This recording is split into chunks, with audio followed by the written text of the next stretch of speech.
Everyone, कैसे हैं आप सब लोग। आई होप आप सब लोग बहुत अच्छे होंगे। आज का ब्लॉग शुरू हो रहा है मॉर्निंग 5 बजे से। जैसा कि आप लोगों को पता है कि मैं अपनी हेयर ग्रोथ जर्नी और वेट लॉस जर्नी में हूँ, तो वेट लॉस के लिए मैं सबसे पहले सुबह उठकर एक्सरसाइज करती हूँ, जिससे ना जो मेरा थोड़ा सा वजन बढ़ा हुआ है वो भी कम हो जाए। अभी मुझे 3 kg के लगभग कम करना है, तो बस उसी के लिए मैं थोड़े से एफर्ट लगा रही हूँ। ज़्यादा तो नहीं, बट थोड़े से ही। जैसे उसमें एक्सरसाइज करना, देन एक हेल्दी डाइट प्लान करना।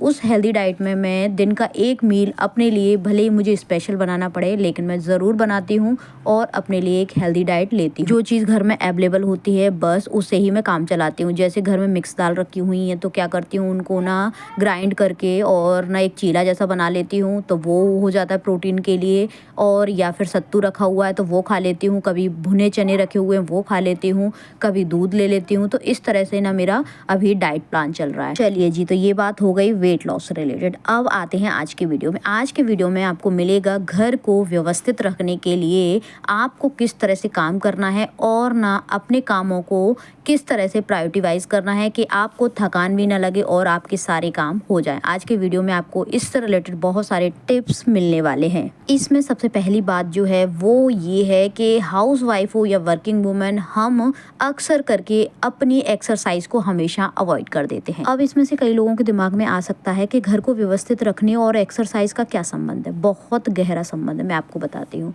क्या होता है, हम सुबह उठ के ही ना सबसे पहले घर के काम शुरू कर देते हैं। जैसे ही उठे बस बिस्तर छोड़ा और देन स्टार्ट कर दिया घर का काम। हमारी बॉडी रात भर से आराम रिलैक्स वाले मोड में थी और हम सुबह जैसे ही उठे वैसे ही हमने घर के काम करना शुरू कर दिया। अब हमारे दिमाग को क्या सिग्नल जाएगा कि अरे यार, ये कौन सा काम है, ये तो मुझे करना पड़ रहा है, मुझे कितनी बोरियत हो रही है। ठीक है, सबसे पहला दिमाग में यही सिग्नल गया। यही आप अगर सुबह उठ के ना थोड़ा सा अपनी बॉडी को एनर्जाइज करते हैं एक्सरसाइज के माध्यम से, तो ये मान लीजिए आपको ना बहुत हल्का महसूस होगा। आपको खुद को लगने लगेगा कि आपकी बॉडी में जान आ गई, स्फूर्ति आ गई और आपकी बॉडी एक्टिवेट हो गई। फिर लगिए अपने घर को व्यवस्थित करने में। डेली का जो काम है वो तो आप करते ही करते हैं, बस एक 15 मिनट वाला रूल और बना लीजिए। वो रूल है कि आपको दिन के 15 मिनट आपके घर के लिए व्यवस्थित करने के लिए निकालने ही निकालने हैं हर दिन। वो कोई भी छुट्टी नहीं, कोई कुछ नहीं, बिना उसके ब्रेक किए रूल को आप फॉलो करेंगे। अब उसमें क्या हो सकता है, 15 मिनट, केवल 15 मिनट ही करना है। आप अपने दिमाग को केवल ये समझाइए कि मैं बस 15 मिनट करूँगी। तो 15 मिनट में हो सकता है वो कमरे का कोई दराज हो, अलमारी हो, ड्रॉर हो, या फिर बच्चों की बुक्स अरेंजमेंट हो, या फिर अपने कपड़ों का अरेंजमेंट हो, या फिर थोड़ी बहुत हल्की फुल्की डस्टिंग। 15 मिनट करने के बाद आप इस काम को छोड़ देंगे, ये बिल्कुल तय बात है। जब आप काम को अगर छोड़ देते हैं और फिर बाद में जब दोबारा काम पे लगते हैं, तो आपके दिमाग में यही आएगा कि हाँ, 15 मिनट ही तो करती हूँ, उसके बाद तो मैं छोड़ ही दूंगी, कोई दिक्कत नहीं है। और कभी कभी ऐसा हो जाता है कि 15 मिनट आप काम करते हैं और काम करते करते आपका इतना अच्छा मन लग जाता है तो आप उस काम को आधा घंटे भी कर जाते हैं। इसीलिए डेली के 15 मिनट आप अपने घर को ज़रूर दीजिए, चाहे आप वर्किंग हो या नॉन वर्किंग। अब आप यही मुझे देख लीजिए, आज मेरे पास थोड़ा सा टाइम एक्स्ट्रा था क्योंकि ना मुझे ऑफिस नहीं जाना था, तो मैंने सोचा सुबह के 15 मिनट में निकाल लेती हूँ, क्योंकि मैं जल्दी उठ गई थी। जल्दी उठने के सबसे बड़े फ़ायदे यही होते हैं कि आपको अगर कोई काम करना है तो आप वो काम भी कर सकते हैं। तो आज 15 मिनट के काम में मैंने सोचा जो मेरे पास दालें रखी हुई हैं स्टोर करने के लिए, उनको साफ़ कर देती हूँ। ये काम बहुत टाइम से पेंडिंग जा रहा था, मैं कर नहीं पा रही थी, टाइम नहीं मिल पा रहा था। तो बस आज मैंने अपने 15 मिनट के स्लॉट में ये वाला काम करना शुरू कर दिया। झाड़ू तो लगा ही रही थी, तो मैंने सोचा अभी के हाथों हाथ ये काम कर देती हूँ, जिससे फिर गंदगी जो भी निकलेगी तो वो झाड़ू के थ्रू साफ हो जाएगी। मुझे बार बार ये सफाई करने की जरूरत नहीं पड़ेगी। तो कुछ इस तरह से ना अपने कामों को प्रायोरिटाइज किया करिए कि आपको 15 मिनट के स्लॉट में, या फिर अगर आपके पास कुछ टाइम है तो उसमें आप कैसे काम करें, आपके घर का सामान और आपका घर और चीजें सारी व्यवस्थित हो जाएं और आपको किसी भी प्रकार की दिक्कत का सामना न करना पड़े।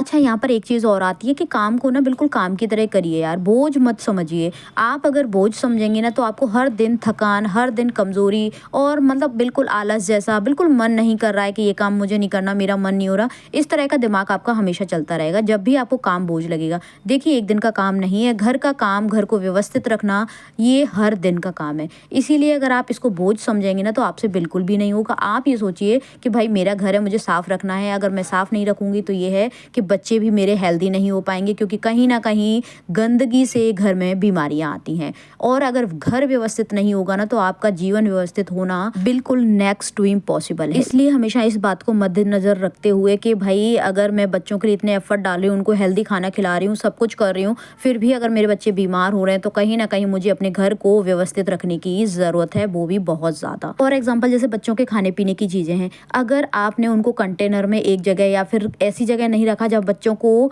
आराम से वो ले सकें, तो ये है कि वो खा ही नहीं पाएंगे। आप भले ही बना के रख दीजिए, तो ये कहीं ना कहीं घर को अरेंज करने, व्यवस्थित करने, ये बिल्कुल सारे पार्ट हैं। इसीलिए ना बच्चों की पहुंच में रखें खाने पीने की चीज़ें। एक तरफ एक कुछ ऐसा स्टोरेज बना दें कि जहां पर बच्चों के सामान रखे रहें और बच्चे इजीली उनको उठा के और खा लें। ये सब तब हो पाएगा जब आप खुद अपने घर को व्यवस्थित रखने के लिए एफर्ट डालेंगी। देखिए, करना तो पड़ेगा, चाहे आप मन से करिए या बिना मन के करिए। तीसरा काम आप ये कर सकते हैं कि अगर आप बिल्कुल भी अरेंजमेंट नहीं कर पाते हैं, या फिर आपको टाइम नहीं मिलता, या फिर आपको बहुत ही ज़्यादा आलस लगता है, आपको लगता है यार मुझसे नहीं होते ये घर के काम, कितने सारे काम होते हैं घर में, तो आप ऐसा कर सकते हैं कि अपने घर में जितना सामान आपको ज़रूरत है केवल उतना ही रखिए, क्योंकि जितना सामान आपके घर में होगा आपको उसका रख रखाव भी उतना ही करना पड़ेगा। इसीलिए कम से कम सामान रखिए। अगर आपसे ज़्यादा काम नहीं होता या फिर आपका बॉडी टाइप इस तरह का है कि आपसे काम नहीं बन पाता है, क्योंकि देखिए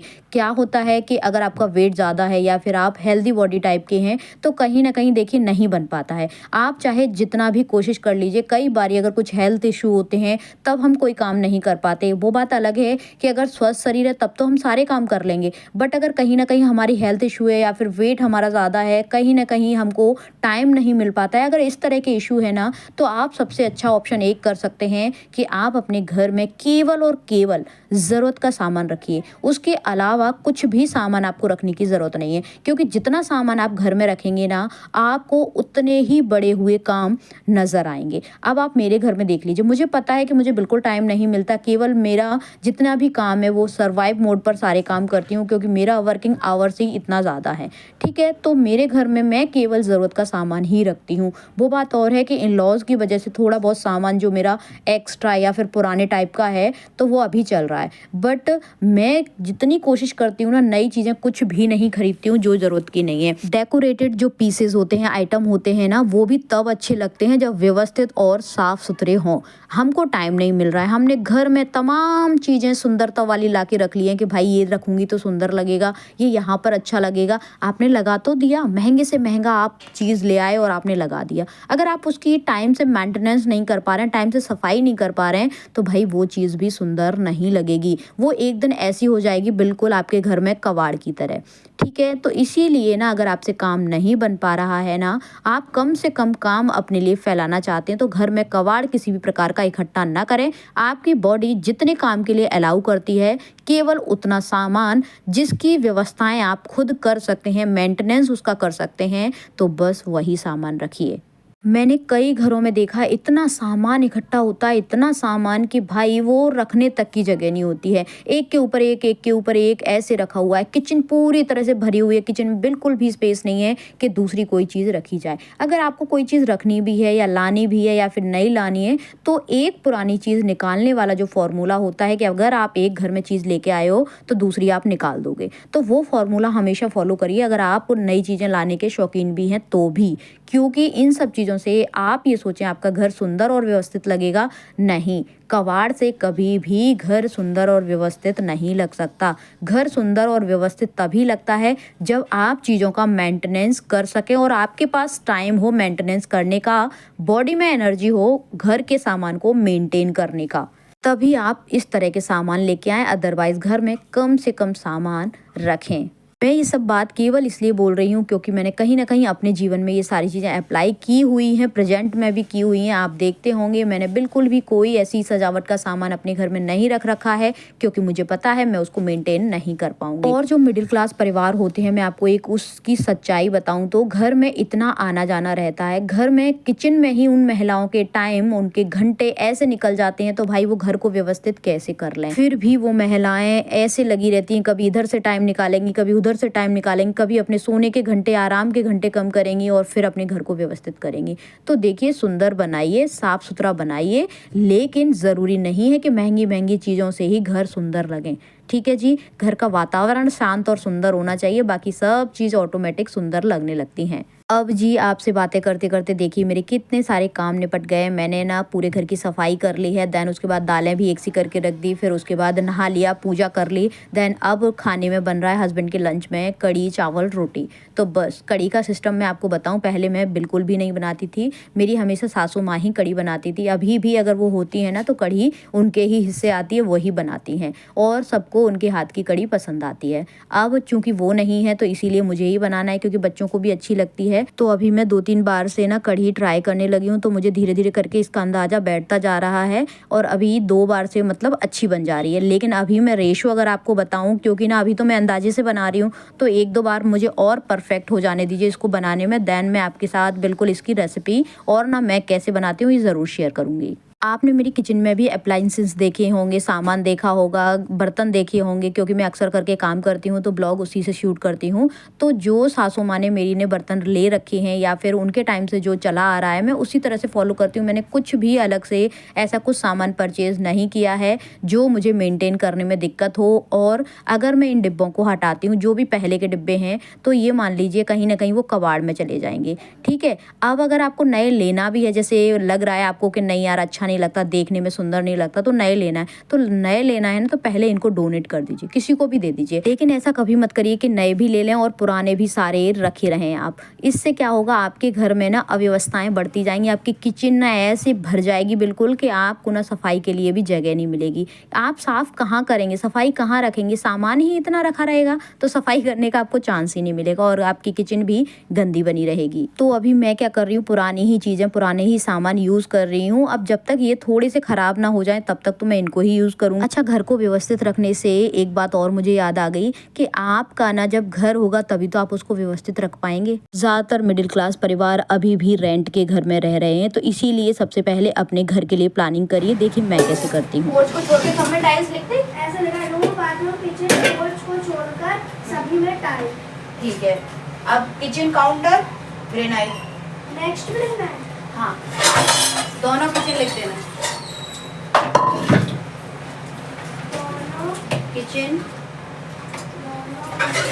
काउंटर, दोनों किचन काउंटर पर ग्रेनाइट, ग्रेनाइट।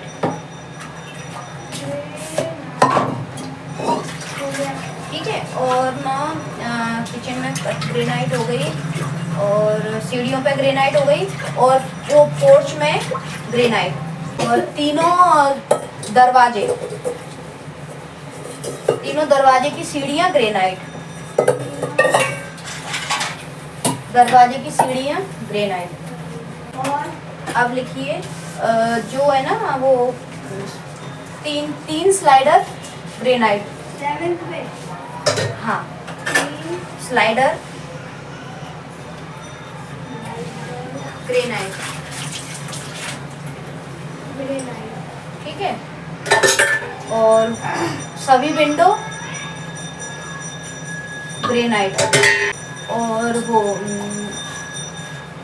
डोर की चौखट, दरवाजों की चौखट ग्रेनाइट। जो मेरे रेगुलर व्यूअर हैं उनको पता है कि अभी मेरा मकान बन रहा है, तो क्या है वहाँ पर ना ग्रेनाइट लगवाना है, टाइल लगवाना है, तो उसके लिए थोड़ी सी प्लानिंग चल रही थी। मैं लिखती जा रही थी, क्योंकि ना जो लगाने वाले भैया हैं उन्होंने कहा है कि आपको कहाँ कहाँ पर ग्रेनाइट चाहिए और कहाँ कहाँ पर टाइल्स, तो उसकी प्लानिंग करके आप हमें बता दीजिए। तो मैं क्या है काम करती जा रही थी किचन में और बर्तन साफ़ करती जा रही थी, तो मैंने बिटिया रानी को बोला कि आप लिखते जाइए कि कुछ चीज़ों में ना बच्चों को इन्वॉल्व करना बहुत ज़्यादा ज़रूरी हो जाता है। इससे क्या होता है, एक तो आपका भी टाइम बच जाता है और दूसरा बच्चों को भी जानकारी हो जाती है कि क्या काम कैसे होता है, किस तरह की प्लानिंग करनी होती है, ये सब कुछ। तो मैं ना ऐसे छोटे मोटे काम भी बच्चों से करवाती रहती हूँ। और घर से रिलेटेड जो हमारा नया घर बन रहा है उससे रिलेटेड कहीं ना कहीं कुछ प्लान करना होता है, तो मैं दोनों बच्चों को ज़रूर शामिल करती हूँ, उनसे बात करती हूँ, उनसे पूछती हूँ, इवन उनसे नोट डाउन भी करवाती हूँ कई चीज़ें। तो अभी भी अगर आप रेंट के घर में रह रहे हैं या फिर आपके पास अभी खुद का घर नहीं है, तो कहीं ना कहीं आपको अपने घर के लिए प्रयास करना पड़ेगा, और जिससे आपके पास भी खुद का घर हो जाए उसके प्रयास के लिए आप सबसे पहले ये कर सकते हैं कि थोड़ी सी प्लानिंग करके छोटा सा एक प्लॉट ले लीजिए, देन उसके बाद उस पर कंस्ट्रक्शन करवाइए धीरे धीरे करके, अगर आपका बजट कम है तो। और अगर आपका बजट अच्छा है फिर तो कोई दिक्कत है ही नहीं है। शादी हुई और घर मकान हुए, इनमें तो आप चाहे जितना पैसा लगा दें वो भी कम है, क्योंकि ना जितना पैसा आप लगाते जाएंगे उतना ना घर लग्जरी लुक देता जाएगा। लेकिन ये एक बात बिल्कुल सच है, जितना आप हाई फाई और लग्जरी घर बनाते हैं उसका मेंटेनेंस भी उतना ही हाई हो जाता है। आप अगर मेड लगाकर कोई भी काम करवाना चाहते हैं सफाई से रिलेटेड, क्लीनिंग से रिलेटेड, तो आपका जो हाई क्वालिटी वाला घर है, जो हाई मेंटेनेंस वाला घर है, वो चल जाएगा। अदरवाइज़ आपने लाखों रुपया खर्च करके बहुत अच्छा घर बनवा लिया और उसका आप मेंटेनेंस नहीं कर पा रहे हैं, उसकी साफ़ सफाई नहीं कर पा रहे हैं, तो वो घर कुछ दिन बाद बिल्कुल ऐसा लगने लगेगा कि आपको ये लगेगा कि अरे यहाँ से ख़राब हो रहा है, वहाँ से ख़राब हो रहा है। इसीलिए जितना आप घर का मेंटेनेंस कर सकते हो उतना ही घर आप बड़ा बनवाएं या छोटा बनवाएं, उसी हिसाब से बनवाएं जिस हिसाब से आप मेंटेनेंस उसका कर सकते हैं। पता चला आपने ना 2000 स्क्वायर फीट का घर ले लिया, बनवा लिया बढ़िया, और आप उसका मेंटेनेंस ही नहीं कर पा रहे। मेंटेनेंस से मतलब केवल घर की साफ़ सफाई नहीं होती, उसमें बहुत सारा काम है जो आपको साल 2 साल में करवाना ही पड़ता है, जैसे डेंटिंग, पेंटिंग, दिवाली पे पुताई है, और बाकी कुछ अगर कहीं से क्रैक आ रहा है या फिर कहीं से पुट्टी निकल रही है या फिर कहीं से कुछ आपको थोड़ा बहुत मटेरियल वाला काम करवाना है, तो कहीं ना कहीं वो काम भी आपको करवाने पड़ते हैं। ठीक है जी, तो ये तो मैंने आपको सारी चीज़ें बता दी घर को व्यवस्थित रखने से रिलेटेड। अब आपसे बातें करते करते मेरा ढेर सारा काम हो गया है, कपड़े भी अरेंज हो गए हैं सारे, दीवान खोल लिया था थोड़ा सा, मैंने सोचा एक ड्रॉर आज साफ़ कर लेती हूँ, देन उसके बाद बाकी दूसरा का नंबर लगाऊंगी। जब आप थोड़ा थोड़ा करके 15-15 मिनट करके हर दिन काम करेंगे तो इवन आपका घर हमेशा ही साफ़ सुथरा और व्यवस्थित नज़र आएगा। जिस दिन आपका मन कर रहा है काम करने का उस दिन आप भले ही एक्स्ट्रा काम कर लीजिए, लेकिन जिस दिन आपका मन नहीं है उस दिन भी आप 15 मिनट वाला रूल नहीं तोड़ेंगे, तो यकीन मान लीजिए आपका घर एकदम चमचमाता हुआ नज़र आएगा। भले ही वो नॉन मॉड्यूलर घर हो फिर भी आपका घर साफ़ सुथरा नज़र आएगा। बच्चों का घर है तो बिखरा हुआ नज़र आ सकता है, लेकिन साफ़ सुथरा ज़रूर दिखेगा। घर को व्यवस्थित करके अब अपने जीवन को व्यवस्थित करने के लिए मैं पहुंच गई थी स्ट्राइक में, जो हमारी आजकल संविदा वाली हड़ताल चल रही है उसमें। घर को व्यवस्थित तो हम महिलाएं हमेशा करते ही हैं, अपने जीवन को भी व्यवस्थित बनाइए, संवारिए, सजाइए और कुछ हर दिन एक एक्स्ट्रा एफर्ट अपने जीवन को व्यवस्थित करने के लिए ज़रूर लगाइए। ठीक है जी, तो आई होप आपको ब्लॉग पसंद आया होगा, और अगर ब्लॉग पसंद आया तो प्लीज़ चैनल को लाइक, शेयर, सब्सक्राइब ज़रूर करिएगा, और प्लीज़ अगर ब्लॉग में कोई कमी हो तो ज़रूर बताइएगा, मैं सुधार करने की कोशिश करूँगी। और आपको किस तरह के ब्लॉग चाहिए वो भी आप कमेंट करके मुझे बता सकते हैं, मैं उस तरह के ब्लॉग आपके लिए ज़रूर प्रोवाइड करूँगी। हंसते रहिए, मुस्कुराते रहिए और दूसरों को मुस्कुराने की वजह देते रहिए। Thank you, thanks for